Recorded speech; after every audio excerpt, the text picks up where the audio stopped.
900 कोटींच्या प्रकल्पावरून शिंदेंची शिवसेना आणि भाजपमध्ये आता जुंपण्याची शक्यता आहे। सिडकोच्या प्रकल्पाची चौकशी करण्याचे मुख्यमंत्री देवेंद्र फडणवीस यांनी आदेश दिलेले आहेत। ठाकरेंच्या शिवसेनेचे माजी आमदार संतोष सांबरेंनी फडणवीसांना पत्र लिहिलं होतं। शिंदेंच्या शिवसेनेचे संजय शिरसाट हे सिडकोचे अध्यक्ष होते।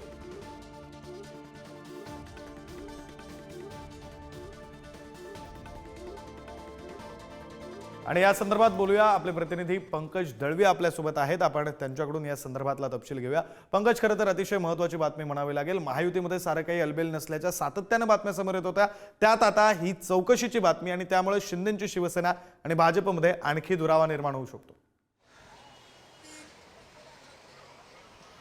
विक्रांत, या सगळ्यात आधी हा विषय काय ते समजून घेणं गरजेचं आहे। जालनाचा खरपुडी येथे एक सिडकोचा प्रकल्प तिकडे येत आहेत वेगवेगळे, त्याच्यामध्ये हा 900 कोटीचा प्रकल्प हा व्यवहार्य नसताना आणि तो सरकारला परवडणारा नसताना सुद्धा अधिकारी आणि काही खाजगी संस्थेची लोक यांनी संगनमत करून हा प्रकल्प शासनाच्या माथी मारल्याचा आरोप माजी आमदार बदनापूरचे उद्धव ठाकरेंचे शिवसेने संतोष सांबरे यांनी केला होता।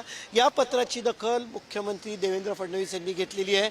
त्यांनी निलेश समाप्कर संतोष सांबरे यांनी काय मागणी केली याची माहिती दिली आणि त्याबाबत चौकशी करून त्वरित आदेश अहवाल जो आहे तो सादर करण्याचे आदेश दिलेले आहेत। अर्थात या सगळ्यामध्ये चौकशीच्या फेऱ्यात सिडकोचे अधिकारी तेव्हा निर्णय कसा घेतला, कुठल्या कागदपत्रांच्यावरती घेतला, त्याची फिजिबिलिटी तपासून बघितली होती का, हा प्रकल्प खरंच गरजेचा आहे का, प्रॅक्टिकली तो प्रकल्प लागू करणं हे शक्य आहे का, त्याची फिजिबिलिटी काय आहे आणि त्याची कॉस्ट किती आहे या सगळ्याची तपासणी केली होती का, अशी या सगळ्या गोष्टींची चौकशी होणार आहे। हा प्रकल्प तिथे येणे गरजेचं आहे का याची सुद्धा चौकशी होईल। त्याच्या ज्या परवानग्या दिल्या गेल्या त्या कशा दिल्या गेल्या, योग्य त्या कागदपत्रांची पूर्तता केली का, ही सगळी माहिती जी आहे ती तपासली जाईल। ही झाली तांत्रिक माहिती।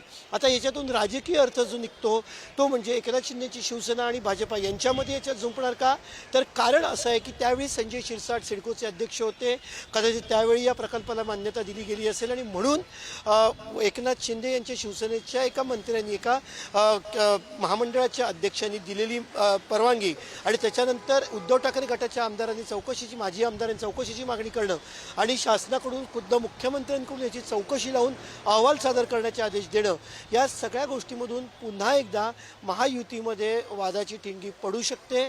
पुन्हा एकदा मुख्यमंत्री त्या विभागाने घेतलेल्या निर्णयांना ओव्हररूल्ड करतायत की काय अशी चर्चा सुरू होऊ शकते। पण आता या निर्णयामुळे मुख्यमंत्र्यांच्या या निर्णयामुळे राजकीय पडसाद काय काय उमटतात ते सुद्धा पाहावं लागणार आहे। तुर्तास धन्यवाद तुम्ही दिलेल्या या सगळ्या सविस्तर तपशिलांचा। आणि या संदर्भात विजय वडेट्टीवार यांनी सुद्धा प्रतिक्रिया दिली, आपण ती प्रतिक्रिया सुद्धा पाहूया। मुख्यमंत्र्यांनी स्वच्छतेचा नारा दिल्याची माहिती आहे, तर आता कुठून स्वच्छता करतात यावर आता लक्ष ठेवावं लागेल। स्वच्छता करतात की स्वच्छ करतात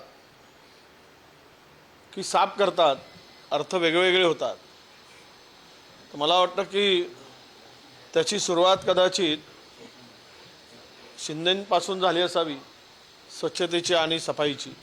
हा सगळा प्रकार अत्यंत किळसवाणा राज्यामध्ये आम्हाला वाटतोय।